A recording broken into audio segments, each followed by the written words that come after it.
Have you ever wondered what it takes to overcome prejudice and rise to the top? Young black doctor changes bandages on Coma Millionaire. Surprisingly, she wakes up, and are you sure this young man should be taking care of our most important patient?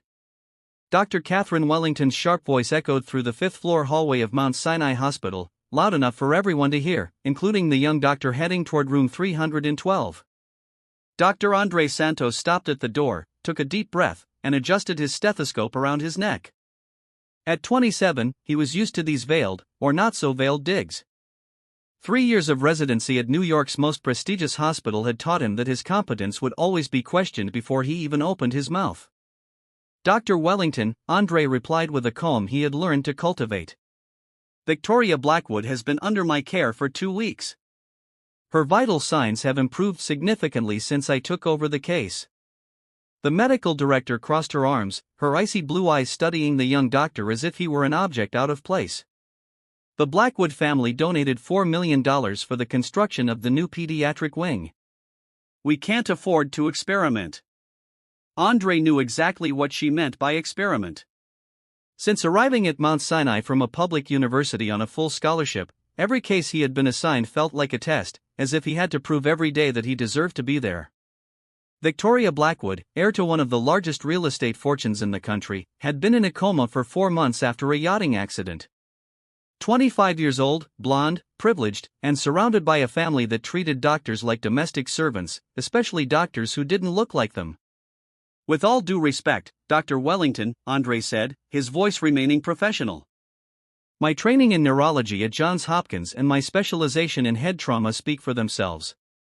The mention of Johns Hopkins, one of the best medical schools in the country, made Catherine frown. It was always like this, genuine surprise when they discovered his credentials, followed by subtle attempts to diminish his achievements. Andre entered Victoria's room, where soft morning light filtered through the expensive curtains.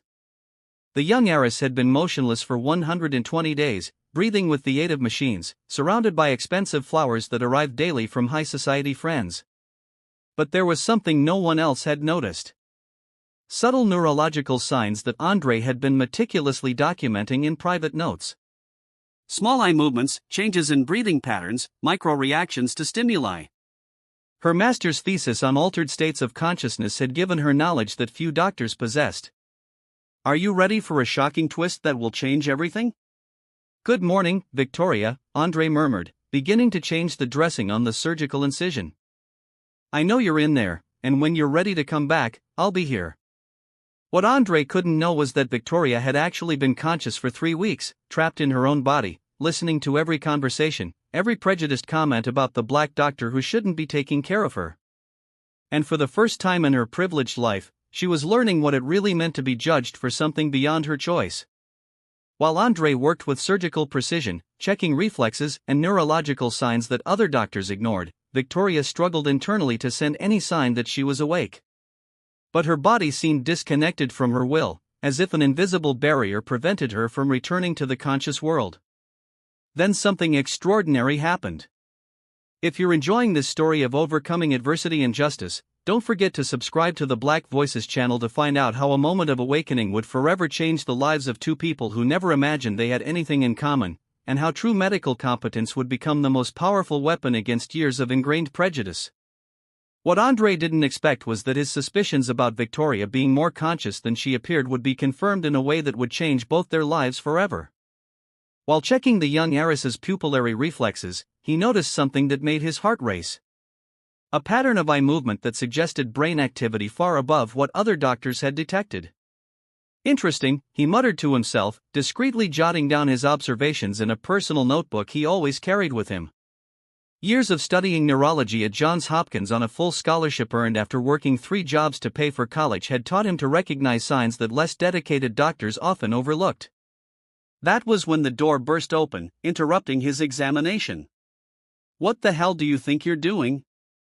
Margaret Blackwood's authoritative voice echoed through the room like a whip. The family matriarch, elegant at 60, entered accompanied by her son Richard and Dr. Wellington herself, all with expressions that mixed indignation and distrust.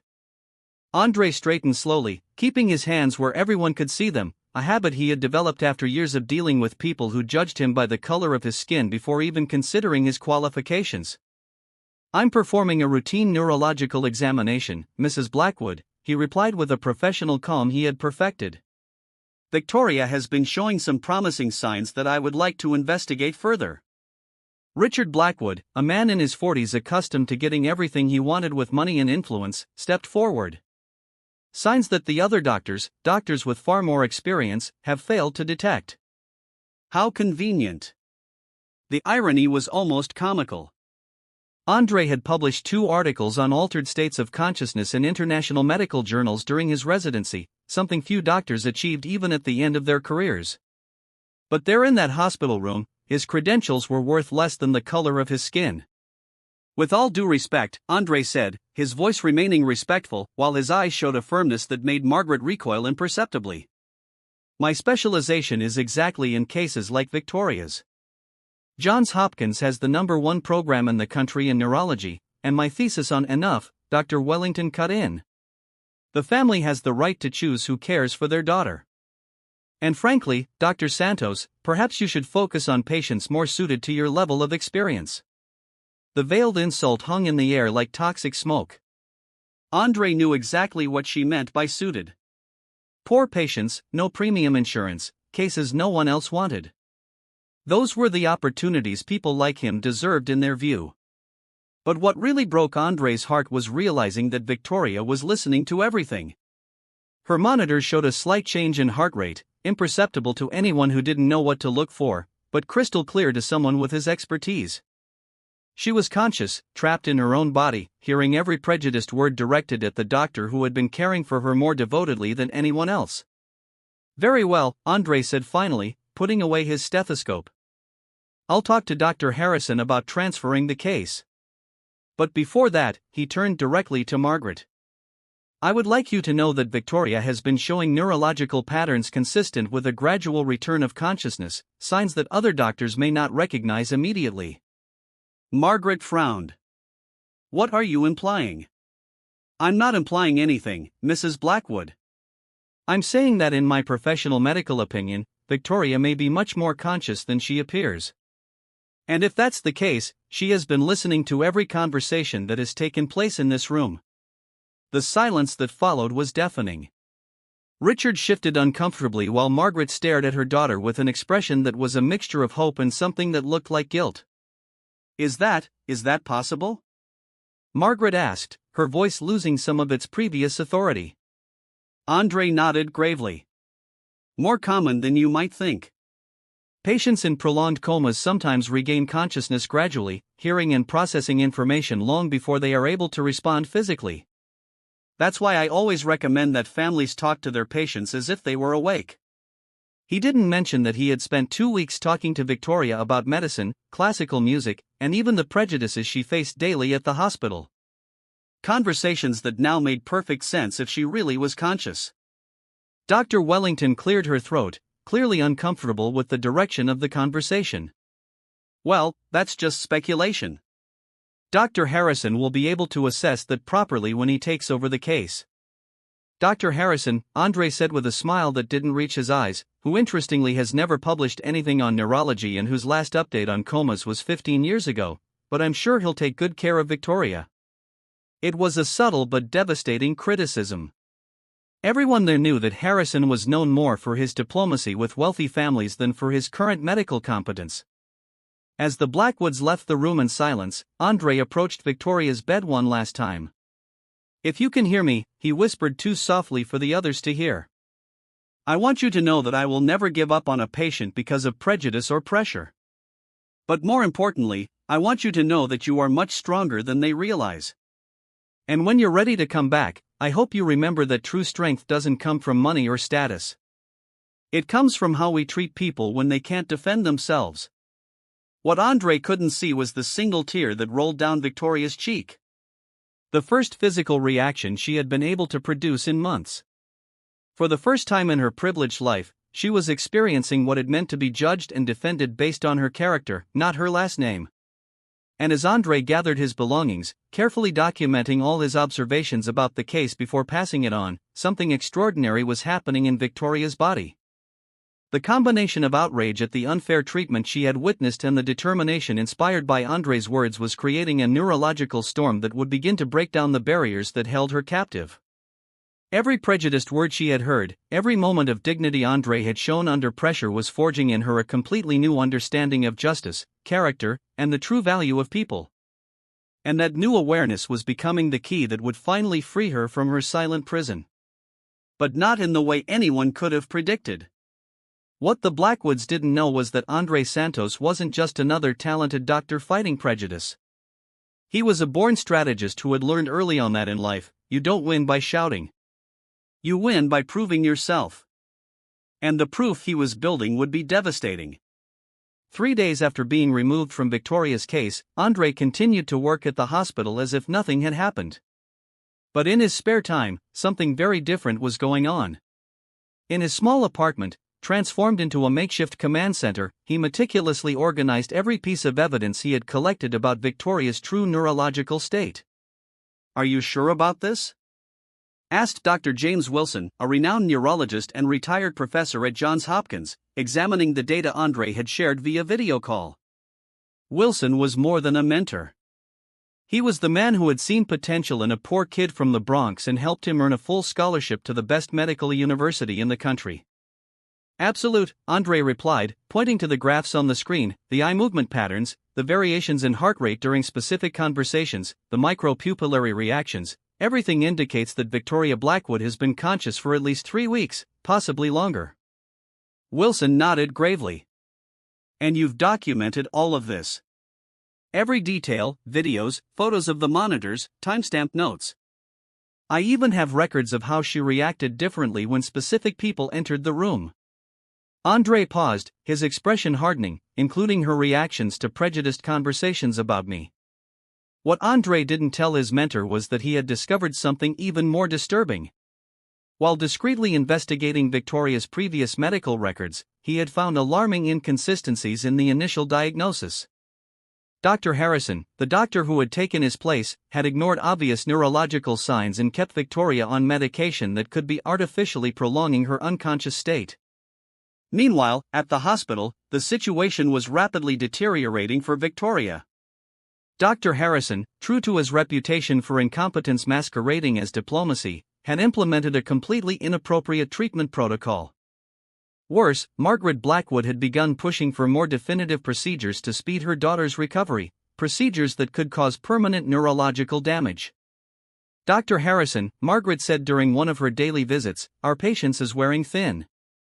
Victoria has been in this state for months.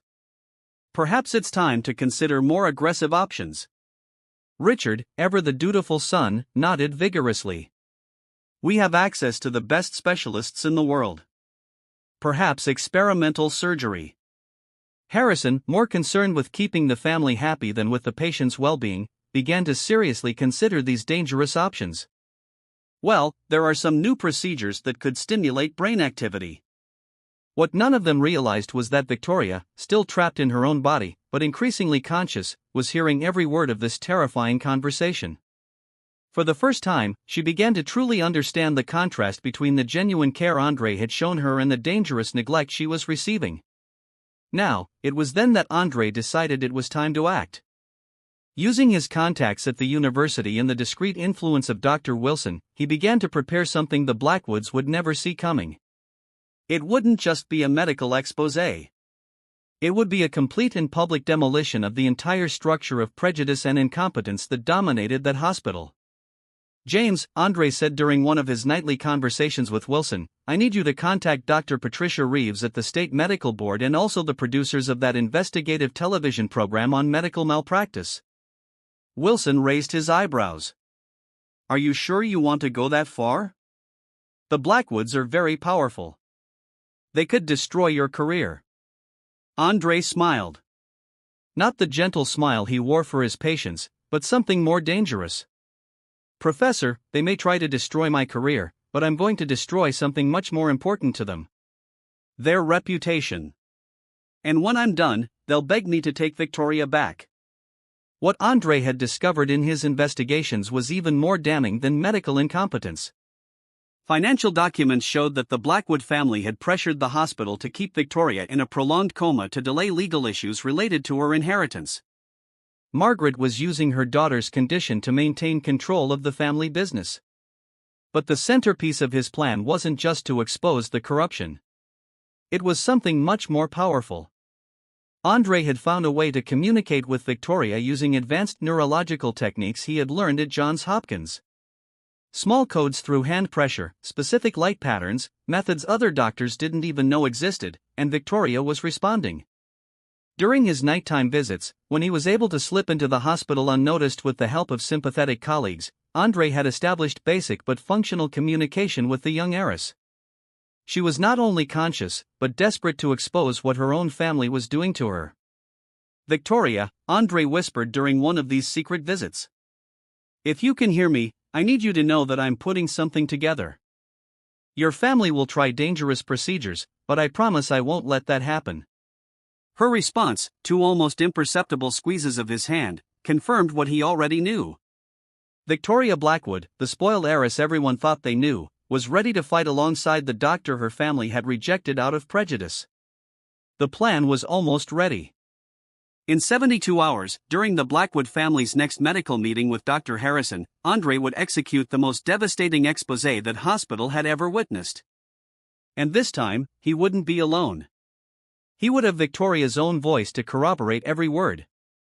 As Andre finalized the last details of his strategy, checking every piece of evidence, every recording, every document he had collected, something extraordinary was happening in room 312. Victoria, fueled by the outrage and hope Andre had planted in her, was gathering strength for something that would shock everyone. Because sometimes the best revenge doesn't come from the wronged. It comes from the unexpected alliance between two people who refuse to accept that prejudice and incompetence can defeat truth and justice. The meeting was scheduled for 9 o'clock on Thursday morning in the main auditorium of Mount Sinai Hospital. Dr. Harrison had summoned the Blackwood family to discuss the aggressive procedures Margaret had been insisting on while Andre Santos waited outside, officially not allowed to enter. But what the Blackwoods didn't know was that at that point, Andre no longer needed anyone's permission. Mr. and Mrs. Blackwood, Harrison began with his usual arrogance. "After consulting with renowned specialists, I believe that experimental surgery to directly stimulate the cerebral cortex could significantly speed up Victoria's recovery." Margaret nodded vigorously. Finally, someone with initiative. "How much longer are we going to wait?" It was at that moment that the auditorium door opened and Andre entered, accompanied by three people who made Margaret's blood run cold. Dr. Patricia Reeves of the State Medical Commission, a cameraman from the National Television Investigative Program, Medicine in Focus, and Dr. James Wilson, whose name was known in medical circles around the world.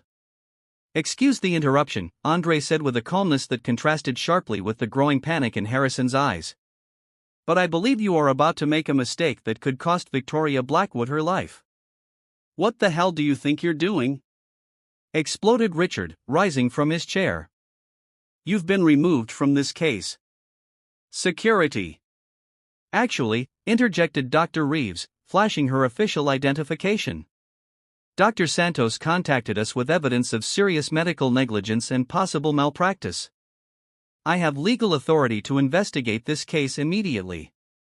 Harrison tried to maintain his composure, but his hands were shaking visibly. "This is ridiculous. What evidence?"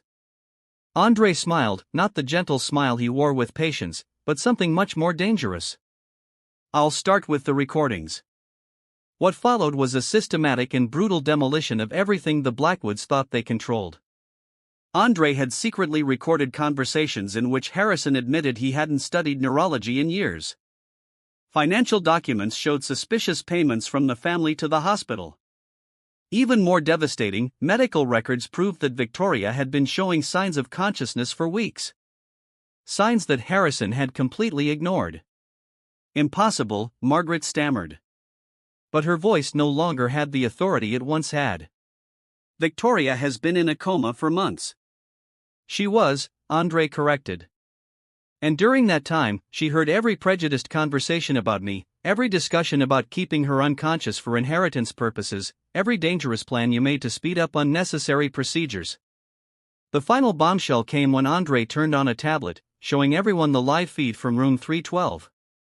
Victoria was sitting up in bed, fully conscious, calmly chatting with a nurse about the events of the past few months. The silence that followed was deafening. How? When did she? Stammered Harrison, realizing that his career had just ended. Victoria regained full consciousness 3 days ago, Andre explained. But she asked us to keep it a secret until this meeting. She wanted to be present in a way when the truth was revealed. Dr. Wilson approached Harrison with an expression of professional contempt. 30 years of medicine, Harold, and you wanted to perform an unnecessary craniotomy on a conscious patient. That's not negligence. It's criminal incompetence. Margaret tried one last desperate gambit. You can't prove we knew anything about this. Andre opened a second folder, pulling out detailed transcripts. I can actually. Victoria meticulously documented every conversation she overheard during her period of silent consciousness, including your discussions about using her condition to maintain control of the family business. The cameraman captured every moment of growing horror on the Blackwoods' faces. Richard had turned completely pale while Margaret looked as if she had aged 10 years in 10 minutes. There's more, Andre continued relentlessly. The Commission's investigation has revealed a disturbing pattern of discrimination at this hospital. Competent doctors are being removed from lucrative cases for reasons that have nothing to do with medical qualifications. Dr. Reeves took the floor, her voice cutting through the air like a knife. Dr. Harrison, you are suspended effective immediately, pending a full investigation. Ms. Blackwood, our financial investigation into payments to the hospital will be intensified. And as for the donation to the pediatric ward, she paused dramatically. It will be returned in full until the ethical issues involved are clarified. That's when something extraordinary happened. Victoria's voice came through the speaker connected to the tablet, clear and determined. I would like to make a public statement. Everyone turned to the screen where Victoria was looking directly at the camera. My name is Victoria Blackwood, and for 4 months I have been conscious but unable to communicate. During that time, I witnessed what true medical character looks like when no one is watching. Dr. Andre Santos treated me with more dignity, competence, and compassion than any other professional in this hospital. He saved my life not only medically, but by keeping my humanity intact when others saw me only as a problem to be solved. Margaret tried to interrupt, but Victoria continued. My family and Dr. Harrison nearly subjected me to unnecessary and dangerous surgery because their arrogance prevented them from recognizing obvious signs of recovery. Dr. Santos was the only one who saw those signs because he cared enough to look. Harrison was now visibly desperate. Victoria, you don't understand the medical complexities. I understand perfectly, Victoria cut him off. I understand that you put politics and prejudice above medical well-being. And I understand that if it weren't for Dr. Santos' courage in challenging this toxic culture, I could be dead right now. The final blow came when Dr. Reeves announced, as a result of this investigation, Dr. Andre Santos will be promoted to head of the Department of Neurology, effective immediately. His research on altered states of consciousness will be fully funded by the university. Margaret and Richard left the auditorium in silence, their reputations in ruins, facing financial investigations and the prospect of a lawsuit. Harrison was escorted out by security, his medical license suspended indefinitely. As the cameras captured the final moments of the meeting, Andre finally allowed himself a moment of genuine satisfaction. It wasn't revenge. It was justice. Pure, simple, and devastatingly effective. But the real twist was yet to come. Because, as Andre would soon discover, Victoria Blackwood wasn't just a patient he had saved. She was about to become the most powerful ally he could ever have imagined, with plans that would completely transform the medical system that had done them both so much harm. Sometimes the best revenge isn't destroying your enemies. It's turning them into the architects of their own irrelevance while you rebuild the world around them in a way they could never have predicted. 6 months later, Mount Sinai Hospital was unrecognizable. The new chief of neurology had implemented revolutionary protocols based on his research on altered states of consciousness, saving dozens of lives that would previously have been considered lost. Dr. Andre Santos was no longer just a competent doctor fighting for recognition. He was an international authority in his field.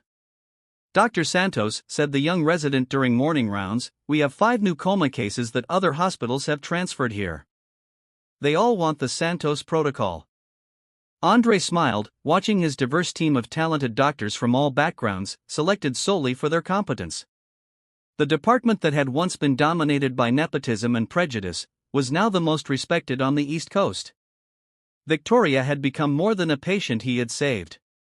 She was his partner in the Santos Blackwood Foundation for Medical Justice, an organization that investigated cases of discrimination in hospitals and funded the medical education of students from underserved communities.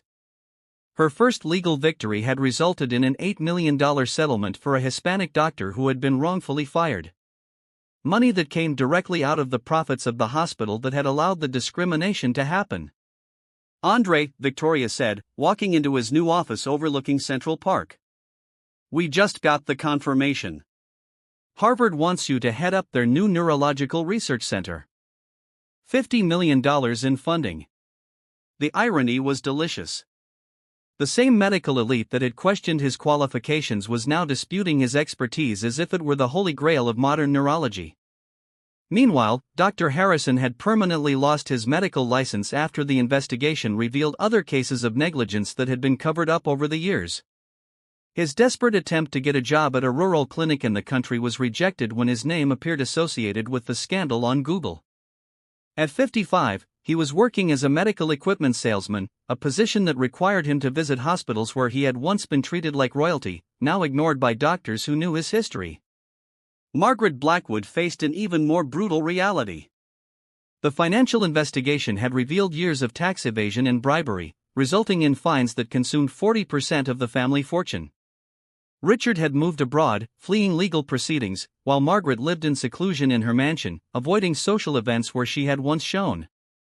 The Blackwood name, which for generations had symbolized power and prestige, was now synonymous with corruption and prejudice. You know what impresses me the most? Victoria commented as they reviewed the foundation's quarterly reports. It wasn't justice, it was a complete transformation of the system. Andre nodded, remembering those days when he had to prove his competence to every patient, every procedure, every conversation. Now, young doctors from minority backgrounds sought out Mount Sinai Hospital specifically because they knew that talent was the only currency that mattered there. The hospital conference room, where he had been publicly humiliated months earlier, now housed the Santos Mentoring Program, where veteran doctors from all backgrounds trained the next generation of professionals. The plaque on the wall simply read, "Competence has no color, gender, or last name." Dr. James Wilson, now an official advisor to the foundation, often remarked that he had never seen such a complete transformation of an institution. Andre didn't just overcome prejudice, he said in speeches across the country.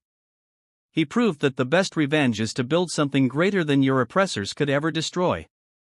The most satisfying moment came when Andre was invited to deliver the keynote address at the National Congress of Neurology. The same event where Harrison had once been treated like a celebrity. In the audience, doctors who had once ignored him now took frantic notes on every word, while journalists scrambled for exclusive interviews with a doctor who revolutionized American neurology. True strength, Andre said during his lecture, does not come from destroying those who harm us, but from building bridges where others see only chasms. Every obstacle I have faced has taught me that our greatest revenge against prejudice is to become undeniably excellent at what we do. Victoria, watching from the front row, knew she had witnessed something rare, the complete transformation of injustice into purpose, of humiliation into greatness. Andre had not only proven himself right, he had rewritten the rules of the entire game. Today, when young doctors face discrimination, they don't give up. They ask, what would Dr. Santos do? And the answer is always the same. Work harder. Study harder. Be so good that it's impossible to ignore you. Because the best revenge isn't getting even with those who hurt you. It's achieving such resounding success that your enemies spend the rest of their lives wondering how they could have ever underestimated your true greatness. If this story of transformation and justice has touched your heart, don't forget to subscribe to the Black Voices channel for more stories that prove that sometimes what seems like our greatest defeat is actually the first step toward our greatest victory. Because in the end, he who laughs last laughs best. Especially when that laughter echoes through the halls of hospitals that now save lives thanks to the courage of a man who refused to let prejudice define his destiny.